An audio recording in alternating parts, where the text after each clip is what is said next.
be with you. We're looking at an incident we all know well. But how many times have we heard talks on this incident? We know it exceptionally well, but it's not something, I suggest, we spend a lot of time actually thinking about. A number of years ago, I was asked to do some stuff on David for Bible class, and I chose this as the subject purely for the opening comments. We know the incident well, but we don't talk about it. Now, what I want us to do is think about this incident in real time. What I mean by that is, we know the incident, we know the Psalms David wrote, we know God forgave him, so we don't tend to think about what happened to the same degree, because we know the end from the beginning. But if we were looking at this in real time, these were real events in our lifetime, how would we emotionally react? What would our thought processes be? And hopefully what we will see in this first talk is how far David had gone from his God. And in looking at how far David had gone from his God, we can then really appreciate next week God's response. With the exception of one verse, we're going to stay in this chapter. So we'll start at verse 1. Now it came to pass in the springtime of the year, at the time when kings go out to battle, that David sent Joab and his servants with him and all Israel, and they destroyed the people of Ammon and besieged Rabach. But David remained in Jerusalem. At the time when kings go to war. And the first thing that comes into my head when I read that is David and Goliath. When David went to war against the giant. And what a sobering thought. David could defeat a giant. He had the faith to go against him, but he couldn't defeat himself. And the very human nature he has, we have, is now going to unravel in front of us. We see the great high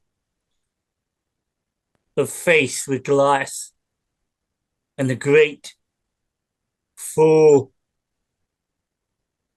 of disobedience.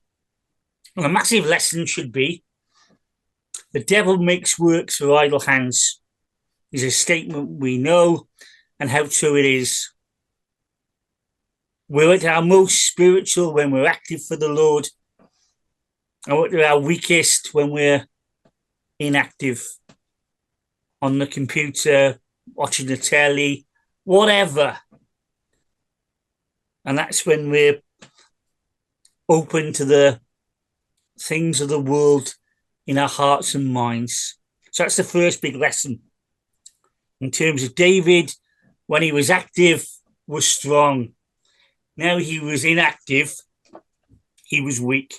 And the verse I want to quote, and still stay in our chapter, is something John says, words we know well. 1 John 2, verse 16, for all that is in the world. And we're now going to look at David, the worldly man. The lust of the flesh, the lust of the eyes, and the pride of life is not of the Father, but is of the world. And we can say, that's David at this time. What a thing to say about a man of God. If I said that to you, and I meant it, Would you feel uncomfortable? Would you feel angry? Because here we are looking at this man, and that verse is him at this point in time. And as we go through this incident, we will see that statement from John opening up in our eyes. So let's think about what's going on. Then it happened one evening that David arose from his bed and walked on the roof of the king's house. And from the roof he saw a woman bathing, and the woman was very beautiful to behold. David was a bit of a pervert. Would you be comfortable, sisters, if some bloke was watching you in your bedroom? Would you be comfortable with that? That's what David was doing. Now, I'm not going to say, because I don't know if this was pure coincidence, that wrong time, wrong place, or was this something David had done previously? Looked around to see what was happening. Interesting, David doesn't condemn Bathsheba. Nathan doesn't condemn Bathsheba. God doesn't condemn Bathsheba. So however we see this incident, all the guilt, all the responsibility is on David's shoulders. Reminds me of the statement, as in Adam all die, when we know it was actually Adam and Eve collectively that brought sin into the world. But from God's perspective, it was from the male side because of Adam. I suggest that maybe looking at it here, the responsibility was on David, the king, and the spiritual leader. I've often wondered, why didn't Bathsheba say, go away? The record doesn't tell us that it was rape. So the record does tell us it wasn't rape. So David is not condemned for raping her. David is with a willing partner. I just wonder, was she vulnerable? Husband was away, maybe in a lonely place. At best, did David use his power, his kingship, his charm? Whatever happened, the two of them were involved. Have you ever wondered how life would be different, how history would be different if she hadn't got pregnant? If he'd seen her, did what he did, moved on, and carried on his life. But there's a lot more going on than just what he did. Let's pick up on the incident. So David sent and inquired about the woman. So he's making now, he's seen her, he fancies her, he wants her, he's acquiring who she is. And in that inquiries, other people are now being brought into this scenario. Questions being asked. Who is she? And then we're told she is Bathsheba, the daughter of Eliam, the wife of Uriah the Hittite. So we're told where she comes from, and she's married. This was someone David knew.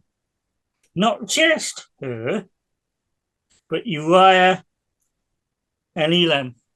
Now, it happens in life. Married men and women have affairs. For someone who's not married, I'm going to ask you this question. Would you prefer it to be with someone you didn't know? Your husband or wife said to you, I've had an affair with work colleague, whatever. Or would you prefer it to be a brother or sister? Someone perhaps you see every Sunday, thought it was a friend, thought it was someone you could trust.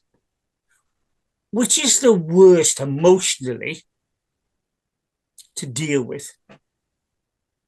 And I would say probably the second scenario is the worst emotionally to deal with. Someone you know, who you see as a friend. And that's where we are with David.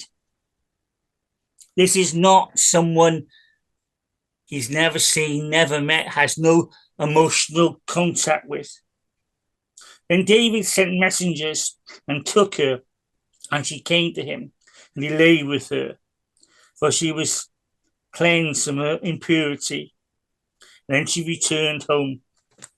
I can remember listening to Bill Clinton when he was sexually improper with one of his aides.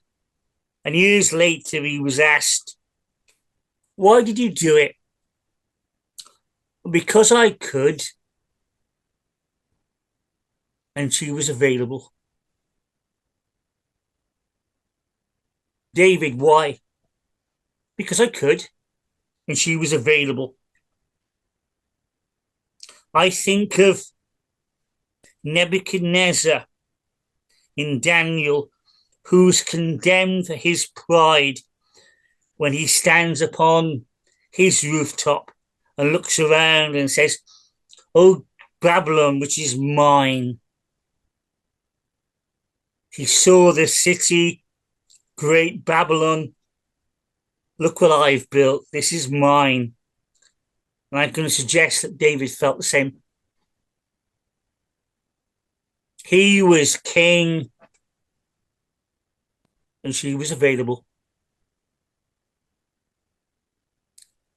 If we put Donald Trump instead of David, would we be shocked in terms of his character and what we've known of him? Not a lot to choose differently, is there, between the two men at this moment in time? Not having a great deal of positivity to be said about David so far, have we? And when the woman conceived, as I said, how different life would have been if she hadn't got pregnant. It would have been another conquest. But this happened. Wonder what David's initial reaction was in terms of, didn't see that coming. And then David sent to Joab saying, send me Uriah the Hittite. And Joab sent Uriah to David. And David's first series of thoughts wasn't confession to his God, sorry to Bathsheba, apologizing to the servants who he dragged into his sinfulness. It was, how can I cover my tracks? How can I save my skin? When Uriah had come to David, asked how Joab was and how the people were and how they prospered. And David thinks, if I can get Uriah to go to be with his wife, sleep with his wife, we can say the child is his.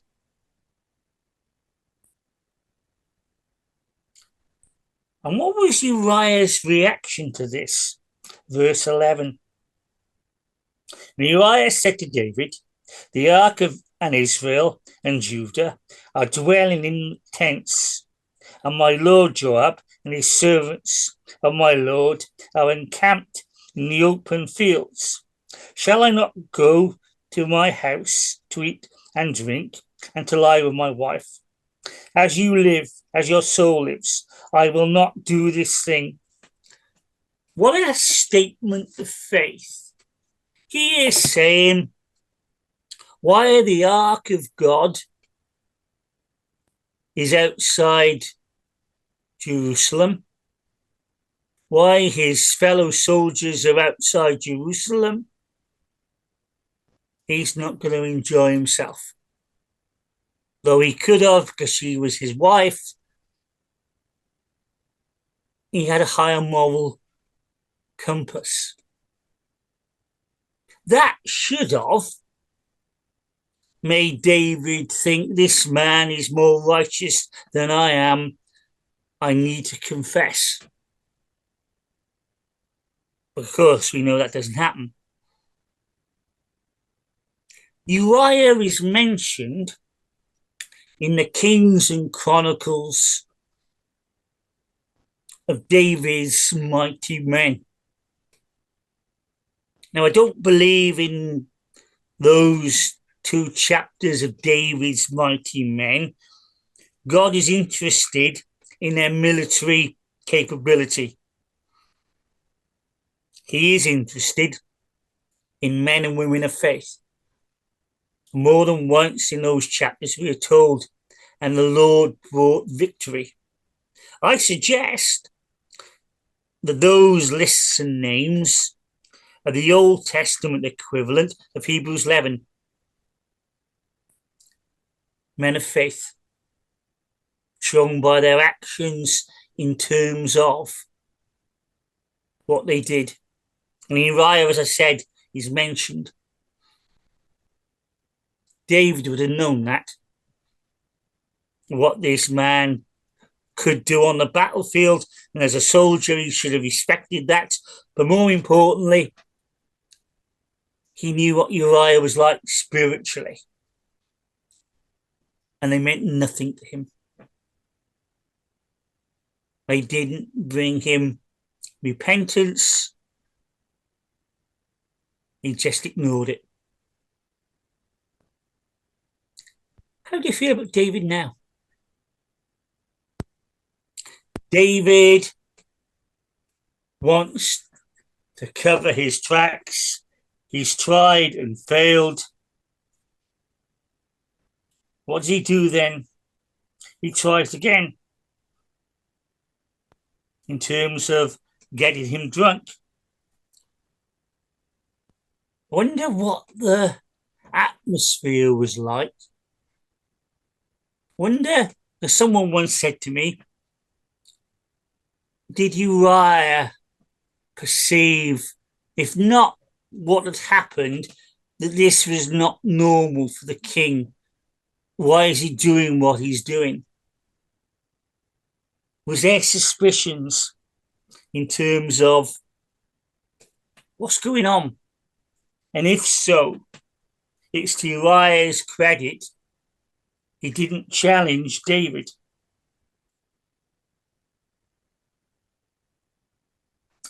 So David's not going anywhere in terms of making Uriah do what he wants. Verse 14. In the morning, it was so that David wrote a letter to Joab and sent it by the hand of Uriah. This is Uriah's death sentence, written by the person who's going to have him killed. If it wasn't written and recorded, would we have believed it? That David is writing a letter to kill a man. He's going to give that man that letter to take to Joab. This is what the letter said. And he wrote the letter saying, set Uriah into the forefront of the hottest battle and retreat from him, that he may be struck down and die. So what David is doing, David is making Joab aware of, if not what had happened, that the captain of the guard, the supreme commander, as they say, is the president, wants one of his own troop to be sacrificed. And Joab now is aware of that. If he didn't know why, he will know why. But Joab's been implicated by this scenario. Doesn't help David, by the way, politically, this, in terms of Joab has a hold on David now. But that's in some ways irrelevant to what's going on. But it's part of the consequence. So it happened when Joab besieged the city that he assigned Uriah to a place where he knew where the valiant men came. So Joab has put Uriah in a situation where he's going to be killed. Credit to Uriah, he would have known as a soldier this was a suicide mission, and he still did it. God, by the way, is quite capable of keeping Uriah alive. In terms of miracles, not the hardest miracle for God to do, but he lets the course of events happen.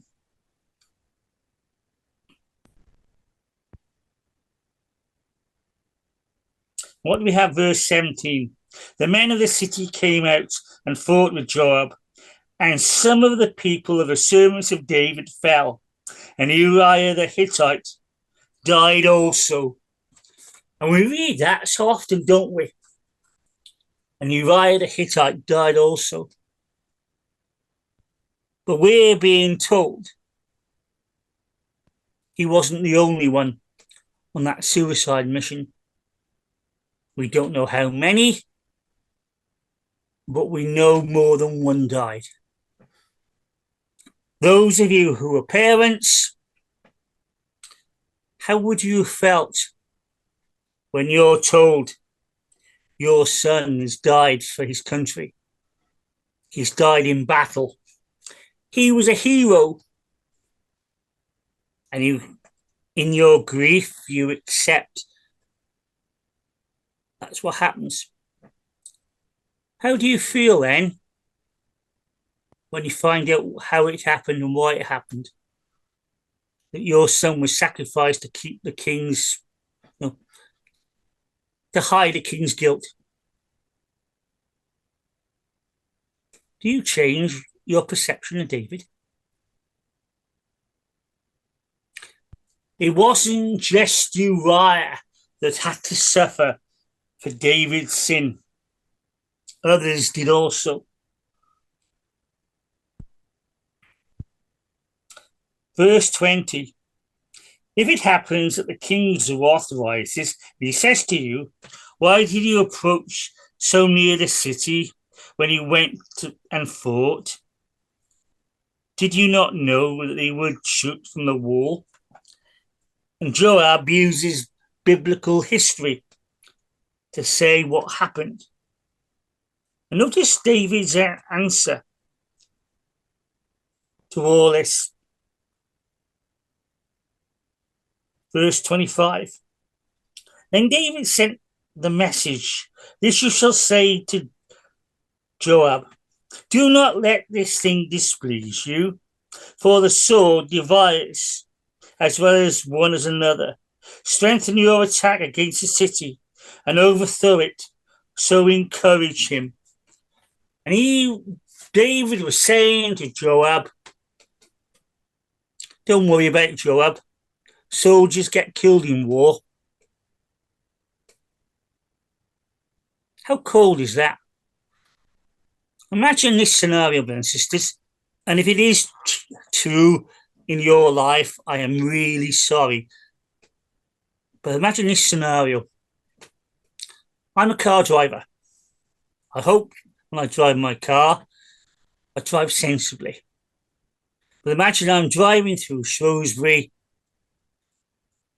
35 mile an hour, and your grandchild runs across the road and I kill them.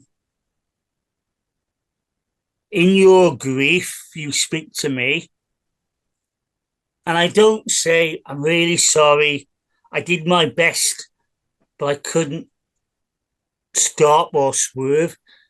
If I looked you in the eye and said, it happens, children get killed, and by the way, you should look after your grandchild better, what would you think of me for saying that? Would you be pleased in what I said? Or would there be anger in my reaction?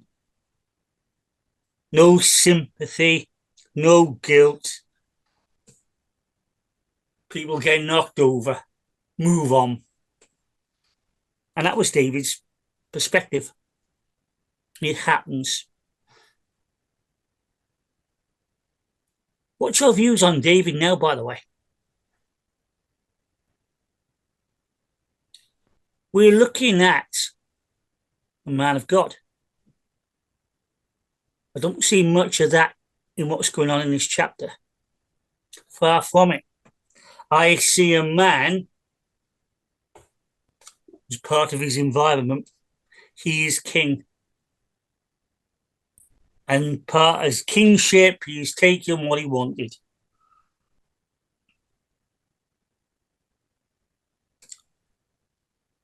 Verse 27. And when her mourning was over, David sent and brought her to his house, and she became his wife and bare him a son. David scheming, and it's all now, from a human perspective, sorted. But the thing that David had done displeased the Lord. What a statement. The thing that David had done displeased the Lord. I'm going to finish there. What I want us to think about, brothers and sisters, everything David did, how would we deal with it? How would we deal with it if it was in a modern context with a brother or sister at Shrewsbury or Newport? And after we've thought about that, next week, God willing, we'll see how great God's forgiveness is. So I finished part 1.